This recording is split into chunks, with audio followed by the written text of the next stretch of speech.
यक्षिणी, स्त्री, ब्रह्म राक्षस और बेताल, इनका नाम तो आपने कई बार सुना होगा, पर क्या आपको पता है कि ये कौन है? शमशान घाट के बीचों बीच खड़े इस पेड़ को देखकर कई लोग डर जाते थे और कई तो इतने डर जाते थे कि उनकी मौत वहीं हो जाती थी, क्योंकि इस पेड़ पर कुछ लटका हुआ था। ये ना ही कोई पक्षी था, ना कोई जिंदा इंसान, बल्कि ये थी एक लाश जो बोल सकती थी, डरा सकती थी और उड़ भी सकती थी। और सबसे ज्यादा डरावनी बात, ये आपका भविष्य बता सकती थी। अब आपके दिमाग में सवाल आ रहा होगा कि भविष्य जानना कौन सी डरावनी बात है। ऐसा इसलिए कहा मैंने क्योंकि आपको अपने भविष्य के बारे में जानने के लिए उस लाश के एक सवाल का जवाब देना पड़ेगा, और अगर आप ऐसा नहीं कर पाए, सही जवाब नहीं दे पाए, तो आपका ये जो शरीर है ना, इसके टुकड़े टुकड़े हो जाएंगे, ये फट जाएगा। अब तो डर लगा। हम बचपन में जिस विक्रम बेताल की कहानी को मनोरंजन के तौर पर देखते थे, उस कहानी का असली सच इससे कहीं ज्यादा डरावना है। जब हम हॉलीवुड की वेस्टर्न मूवीज में अमर रहते हुए लोगों के खून पीने वाले वैम्पायर्स को देखते हैं, तो हमारे मन में एक सवाल जरूर आता है कि क्या भारत के इतिहास में भी ऐसे ही वैम्पायर कभी मौजूद थे? और इस सवाल का जवाब जानने के लिए जब मैंने इस टॉपिक पर रिसर्च करना शुरू किया, तो मुझे कई ऐसे एंशिएंट टेक्स्ट, स्टोरीज और साथ ही धर्म ग्रंथ भी मिले जिनमें वैम्पायर्स का जिक्र मिलता है, जिनकी कहानी खतरनाक यक्षिणी से लेकर माँ दुर्गा तक जुड़ी हुई है। और आज हम इंडियन वैम्पायर्स की इन्हीं कहानियों के बारे में जानने वाले हैं। देखो भाई, ये प्रॉब्लम आप सभी ने फेस की होगी। मैं बात कर रहा हूँ कॉन्ट्रैक्ट्स, इनवॉइसेस और डॉक्यूमेंट्स साइन करने की। कहाँ से करें, कैसे करें, और कहीं से कर भी लिया तो क्या वो लीगल है, इसका भी प्रॉब्लम। लेकिन इसका सोल्यूशन मुझे मिल गया, उडू साइन ऐप। कंप्लीटली डिजिटल और कुछ ही क्लिक्स में प्रोसेस कंप्लीट। सबसे पहले साइन ऐप पर जाओ, उडू में साइन अप प्रोसेस करके आपका जो भी डॉक्यूमेंट्स है उसे अपलोड करो। फिर साइनर रूल सेट करो, जैसे कस्टमर, मैनेजर या एम्प्लॉय। और अगर चाहो तो एक्स्ट्रा ऑथेंटिकेशन जैसे कि SMS वेरिफिकेशन भी लगा सकते हो। और अगर आपको कोई अदर डिटेल्स ऐड करनी हो तो ड्रैग एंड ड्रॉप करो। आप ये भी डिसाइड कर सकते हो कि कौन पहले साइन करेगा और कौन क्या डिटेल्स फिल करेगा। साइन करने के 3 ईजी ऑप्शन मिलते हैं, automatic sign, drawing the sign या फिर इमेज अपलोड। और हाँ, ये सारा प्रोसेस ऑनलाइन, सिक्योर्ड और रिकॉर्ड के साथ होता है। और अगर आपको सेम डॉक्यूमेंट या कॉन्ट्रैक्ट एक साथ मल्टीपल लोगों को भेजना हो तो वो भी आप उडू के थ्रू कर सकते हो। आप रिमाइंडर सेट करो और जैसे ही डॉक्यूमेंट साइन होता है, तुरंत सभी को साइन डॉक्यूमेंट का डिजिटल सर्टिफिकेट ईमेल भी हो जाता है। उडू का ये प्रोसेस लीगल भी है और इंडिया में एप्लीकेबल है। अपने सारे कॉन्ट्रैक्ट या डॉक्यूमेंट्स का प्रोसेस आप उडू डैशबोर्ड से कंट्रोल कर सकते हो। सबसे बड़ी बात, ये पूरा एक्सपीरियंस आप मोबाइल से भी एक्सेस कर सकते हो। और डिजिटल साइनिंग के अलावा उडू में इन्वेंटरी, CRM, ईमेल मार्केटिंग और अकाउंटिंग जैसे एप्स भी होते हैं जो फुली इंटीग्रेटेड है। एक ऐप तो लाइफ टाइम फ्री मिलता है और बाकी के लिए सिंपल 580 रुपए का सब्सक्रिप्शन मॉडल है। उडू की साइन ऐप चेक करने की लिंक डिस्क्रिप्शन में और कमेंट में दिया है, जाकर चेकआउट करो।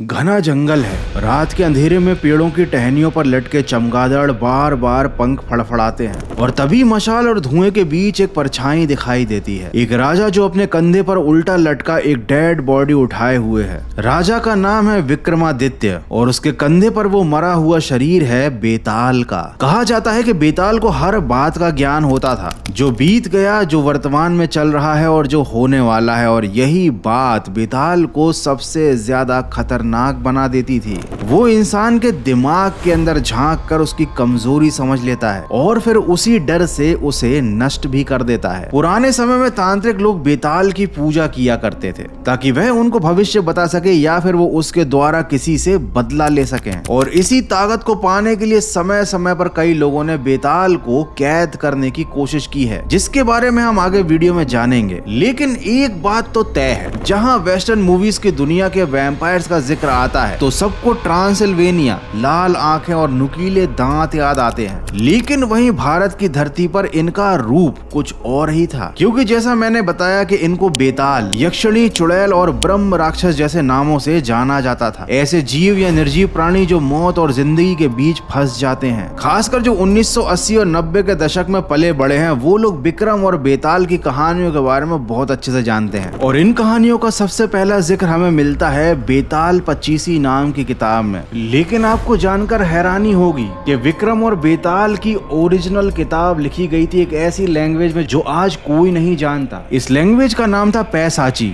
मतलब पिशाचों की भाषा। और इस किताब की इस रहस्यमय भाषा के पीछे एक बहुत बड़ा कारण है। ऐसा माना जाता है कि इसे लिखने वाले भी खुद भूत प्रेत या पिशाच रहे थे। हालांकि बाद में इन कहानियों को अलग अलग भाषाओं में ट्रांसलेट कर दिया गया और पूरे भारत में विक्रम और बेताल की कहानी तब सबसे ज्यादा फेमस हुई जब राजा विक्रमादित्य और बेताल की पहेलियों की कहानी पर टीवी शो बना। लेकिन ये कहानी उतनी सिंपल है नहीं जितनी कि तुमको मालूम है। इसमें कई सारे ऐसे रहस्य हैं जिनका खुलना आज भी बाकी है। तो चलो जानते हैं क्या है ये राज और शुरू करते हैं विक्रमादित्य से। राजा विक्रमादित्य जो एक समय भारत के उज्जैन पर राज करते थे, जिन्हें ज्ञान और एडवेंचर का जुनून था, वो निडर थे, दृढ़ निश्चयी थे और हर रोज अपनी प्रजा से मिलने जाते थे, उनके दुखों को सुनते थे, उन्हें दूर करते थे और जिसके बदले में उनसे मिलने आए लोग उनके लिए प्यार से तोहफा लेकर, मतलब गिफ्ट लेकर आते थे। अब तोहफा बड़ा हो या छोटा हो, अच्छा हो या बुरा हो, राजा विक्रमादित्य उसको अपने कोष में रखवा देते थे। लेकिन राजा विक्रमादित्य की इसी सभा में रोज एक अजीब बात होती थी। एक साधु बाबा राजा विक्रमादित्य से मिलने आते थे और उनकी कोई समस्या नहीं होती थी,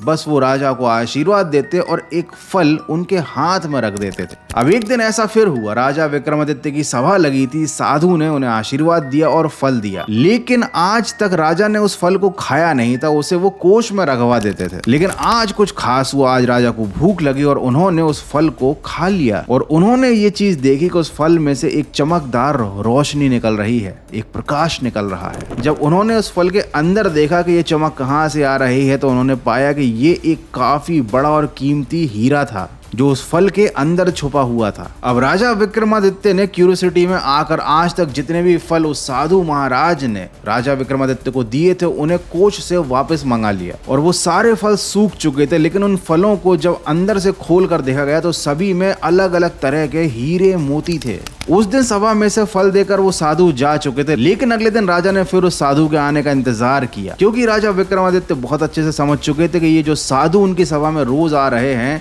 ये कोई साधारण साधु या कोई साधारण पुरुष नहीं है। लेकिन राजा विक्रमादित्य को उनके बारे में जानना था, तो उन्होंने अपने सैनिक साधु को लाने के लिए भेज दिए। और जब सैनिकों ने उस साधु को ढूंढ लिया तो उस साधु ने एक अजीब सी शर्त रख दी कि वो राजा विक्रमादित्य से मिलने तभी आएंगे जब राजा विक्रमादित्य अपना साहस और अपनी वीरता दिखाएंगे। और वो कैसे? उसके लिए राजा विक्रमादित्य को शमशान घाट में मौजूद बरगद के पेड़ पर अमावस्या की रात लटकी हुई एक लाश को लाना होगा जो साधु को पूजा के लिए चाहिए। जब राजा विक्रमादित्य ने इस शर्त के बारे में सुना तो वो तुरंत ही तैयार हो गए। लेकिन राजा विक्रमादित्य को इस बात का इतना सा भी अंदाजा नहीं था कि ये जो शर्त है ना, ये उनकी खुद की बलि देने के लिए रखी गई थी। जब शर्त पूरा करने के लिए राजा विक्रमादित्य उस शमशान में पहुंचे तब उनके साथ कुछ अजीब और डरावना हुआ। उन्होंने अपनी आंखों से एक लाश को पेड़ पर उल्टा लटका देखा जो देखने में बिल्कुल बेजान लग रही थी। लेकिन जैसे ही राजा विक्रमादित्य ने उस लाश को उतारा पेड़ से और अपने कंधे पर रखा, तभी वो लाश विक्रमादित्य से बोलने लगी। उसने राजा से उसे वापस पेड़ पर रखने के लिए कहा, लेकिन जब राजा विक्रमादित्य ने उसकी बात नहीं मानी और साधु की पूजा के लिए उसे अपने साथ चलने के लिए कहा,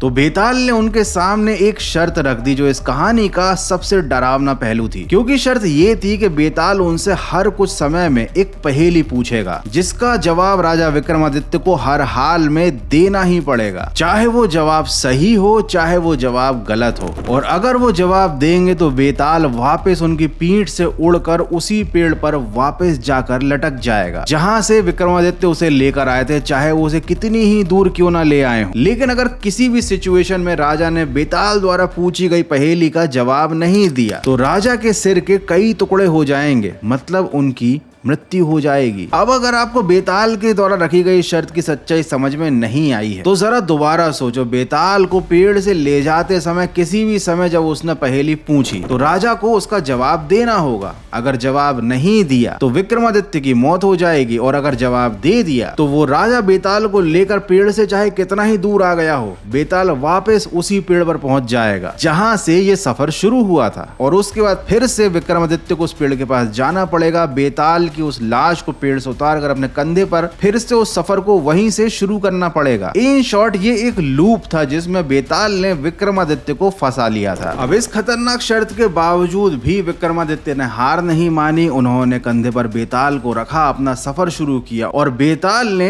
एक एक करके अपनी पहेलियां राजा से पूछना शुरू कर दिया। अब हर कहानी और हर पहेली पूछने से पहले वो राजा को उस पहेली से रिलेटेड एक कहानी सुनाता था। कहानी के अंत में वो सवाल पूछता था और जैसे ही राजा उसका एक जवाब देता था, बेताल वापस से जाकर उसी पेड़ पर बैठ जाता था और राजा को उसे दोबारा लाना पड़ता था। इस तरह बेताल ने राजा विक्रमादित्य को 25 बार अलग अलग कहानियां सुनाकर पहेलियां पूछी और हर बार वही किया, लेकिन राजा ने हार ना मानते हुए उसे वापस पेड़ से उतारा, सफर को दोबारा से शुरू किया। राजा के साहस और दृढ़ संकल्प को देखकर बेताल बहुत खुश हो गया था। अंत में वो उनसे इतना प्रभावित हो गया था कि बिना किसी सवाल या पहेली के वो उनके साथ चलने के लिए तैयार भी हो गया और उसने विक्रमादित्य को रास्ते में उनका भविष्य भी बता दिया जिसमें उनकी मृत्यु लिखी हुई थी, क्योंकि जिस साधु ने बेताल लाने के लिए राजा को भेजा था वो असल में बेताल के सामने उस पूजा के दौरान राजा विक्रमादित्य की ही बलि देने वाला था, क्योंकि ऐसा करने से वो पूजा सिद्ध होगी और उस साधु को अपार काली शक्तियां मिलेंगी। अब शुरू में तो राजा को ये लगा कि शायद बेताल उनसे झूठ बोल रहा है ताकि वो उसे साधु के पास लेकर ना जाए, लेकिन बेताल की बातों ने राजा के मन में शक तो पैदा कर ही दिया था। तो जब बेताल को लेकर राजा साधु के पास पहुंच गए फाइनली,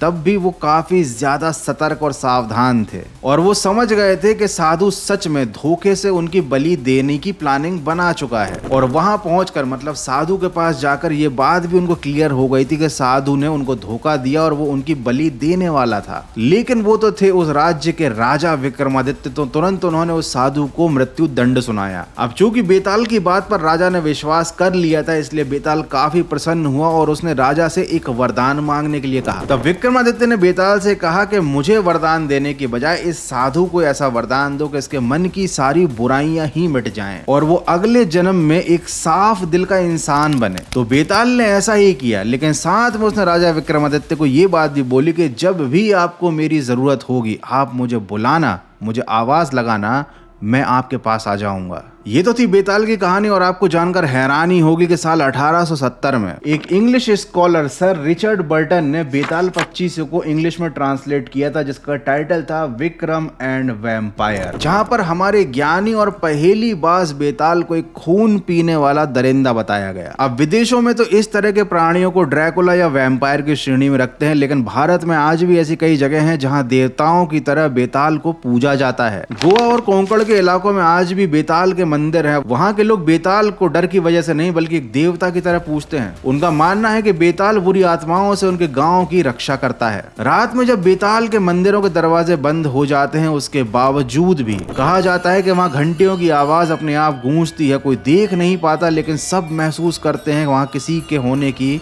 आहट को। लेकिन भारत की कहानी और इतिहास में मौजूद वैम्पायर के किस्से सिर्फ बेताल तक सीमित नहीं है या बेताल जैसे ही नहीं है, बल्कि इतिहास में कुछ ऐसे डरावने वैम्पायर्स के भी जिक्र और किस्से हैं जिन्होंने देवताओं और भगवानों तक पर हमले किए, जिनमें से कि एक राक्षस है जो प्राचीन ग्रंथों के अनुसार ब्रह्मा की सांसों से पैदा हुए थे। जब ब्रह्मा ने इन्हें पहली बार बनाया तो इन्होंने सबसे पहले ब्रह्मा को ही खाने की कोशिश की थी, और जब विष्णु ने इस राक्षस को पृथ्वी लोक पर फेंक दिया, उसी पल से राक्षस रात के जीव बन गए। इस धरती पर राक्षसों की शुरुआत हुई। कहा जाता है कि उनके शरीर पर तेज नाखून, नुकीले दांत होते हैं, उनकी आंखें लाल होती हैं और वो इंसानी मांस खाते हैं और उनका खून पीते हैं ताकि वो अपनी शक्ति को बनाए रखें। तो हमारे यहाँ जिस तरह के राक्षसों का जिक्र होता है ना, वो हॉलीवुड के वैम्पायर से कहीं ज्यादा डरावने हैं, क्योंकि वो किसी भी जानवर या इंसान का रूप ले सकते थे। कई बार वो सुंदर महिलाओं का भेष बदलते थे ताकि वो अपने शिकार को धोखा दे पाएं। कहा जाता है कि सूरज की पहली किरण से पहले अगर उन्हें पीतल या आग से मारा जाता है तभी उनका अंत होता है। शायद इसीलिए पुराने जमाने में पूजा पाठ में पीतल के बर्तनों का इस्तेमाल होता था, क्योंकि वो एक ऐसी धातु थी जिससे राक्षस डरते थे। हालांकि भारत में पारंपरिक रूप से यूरोपीय पिशाच जैसी धारणा नहीं है, लेकिन भारतीय लोक कथाओं और पौराणिक कथाओं में रक्त पीने वाले और अलौकिक शक्तियों वाले प्राणियों का जरूर वर्णन मिलता है, जिन्हें कई बार रक्त पिपासु या चेड़िप जैसे नामों से जाना जाता है। इनकी कहानियां पिशाचों से और वैम्पायरों से काफी मिलती जुलती हैं, क्योंकि इनका काम रात में शिकार करना, खून पीना और शमशान घाटों के आसपास मंडराना होता है। दक्षिण भारत की लोक कथाओं में चेड़िप नाम की एक महिला, एक ऐसी चुड़ैल या पिशाच जो रात में लोगों का खून पीती है,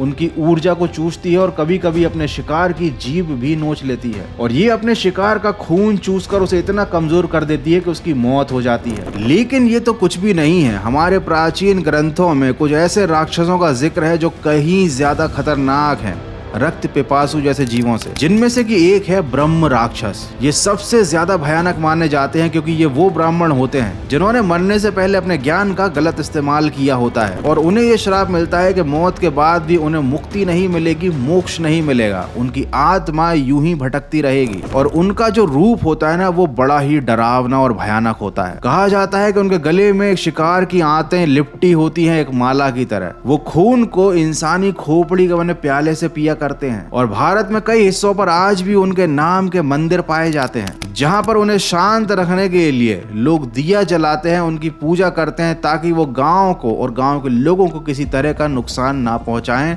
और शांत रहें। लेकिन क्या आपको पता है कि धार्मिक ग्रंथों में एक ऐसी घटना का भी जिक्र है जहां अनजाने में मां काली ने अपनी शक्ति का इस्तेमाल करके वैम्पायर जैसा एक राक्षस बना दिया था।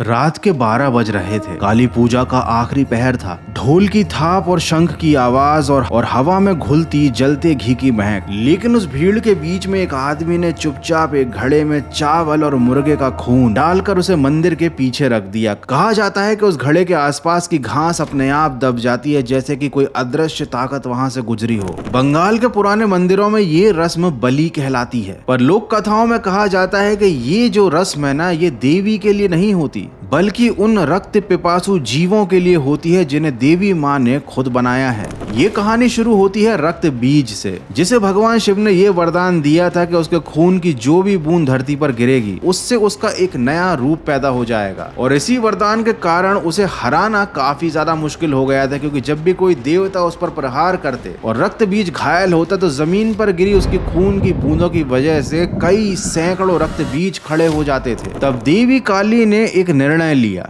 एक असंभव निर्णय। उन्होंने युद्ध के मैदान पर रक्त बीज का खून पीना शुरू कर दिया, ताकि खून की कोई भी बूंद जमीन पर गिरे ही नहीं, क्योंकि वरदान तो यही था ना कि खून की बूंद जब जमीन पर गिरेगी तब नया रक्त बीज पैदा होगा। और इसीलिए देवी ने इस काम के लिए ऐसे शक्तिशाली जीवों की रचना कर दी जो रक्त बीज के किसी भी रूप का खून नीचे गिरने से पहले ही हवा में ही पी जाएं। जब युद्ध खत्म हुआ, रक्त बीज नष्ट हो गया, तब देवी ने इस बात को महसूस किया कि जिन जीवों को उन्होंने युद्ध के मैदान में अपनी मदद के लिए बनाया था, वो खून के बिना जीवित ही नहीं रह सकते। और तभी से माँ दुर्गा को खून की बलि दी जाने लगी। उस खून में एक हिस्सा उन जीवों का, उन वैम्पायर्स का भी होता था जिन्होंने युद्ध के मैदान में रक्त बीज को हराने में माँ की मदद की थी। यानी जिन वैम्पायर्स को अक्सर हम वेस्टर्न मूवीज की इमेजिनेशन मान लेते हैं और उन्हें यूं ही नजरअंदाज कर देते हैं, उनके कई सारे ट्रेसेस हमारे इतिहास में और हमारे धर्म ग्रंथों में मौजूद हैं। और एक बात और मुझे पता चली कि जरूरी नहीं है कि वैम्पायर कोई आदमी या दानव ही हो। कई बार वो एक सुंदर और आकर्षित औरत भी हो सकती है, और उसका एक ही उद्देश्य होता है, अपने रूप से आपका ध्यान खींचना, फिर आपका खून पीकर आपकी आत्मा को अपने अंदर सोख लेना। ऐसी कई सुंदर वैम्पायर्स को हम अलग अलग नामों से जानते हैं भारत में, जैसे कि चुड़ैल, डायन, पिशाचनी, और हाल ही में फिर से चर्चित होने वाली यक्षिणी के नाम से भी। पूरे भारत में कई ऐसे गांव हैं जहां माना जाता है कि इनका साया है। आज भी माना जाता है कि अगर किसी इंसान के शरीर में खुद ब खुद धीरे धीरे कमजोरी आने लग जाए, रात में उसे पसीना बहे लेकिन सुबह उसे कुछ भी याद ना हो, तो समझ जाओ कि उसे किसी चुड़ैल ने छू लिया है। या अगर किसी अकेले आदमी को रात में कोई सुंदर स्त्री दिखे या उसकी आवाज सुनाई दे, तो ये भी माना जाता है कि पॉसिबल है कि वो दानवीय शक्तियों में से कोई यक्षिणी या डायन भी हो सकती है। और इन्हीं किस्से कहानियों से या इसी तरीके की लोक कथाओं से इंस्पायर्ड होकर स्त्री जैसी मूवीज बनती हैं। एंड डेफिनेटली बहुत ही जल्द आपको वैम्पायर से रिलेटेड भी बहुत सारी मूवीज देखने को मिलने वाली हैं, क्योंकि आखिर इन सब चीजों का जिक्र हमारी दंत कथाओं में, लोक कथाओं में और ग्रंथों में मौजूद है। और एक समय पर भारत में भी बहुत खतरनाक वैम्पायर्स जैसे राक्षस हुआ करते थे, या शायद आज भी वो मौजूद होंगे। So that's it for today. I hope कि आपको आज का ये वीडियो पसंद आया होगा। वैसे कि आपको भारत के इन वैम्पायर्स की कहानियों के बारे में मालूम था? और हाँ, आज ही ट्राई करो ऊडू साइन को। कॉन्ट्रैक्ट्स, एनडीएस और डॉक्यूमेंट साइन करने की प्रोसेस को एफर्टलेस बनाओ। लिंक डिस्क्रिप्शन में है। मुझे फटाफट से कमेंट करके बताओ। मिलते हैं अगले वीडियो में। Take care, good bye.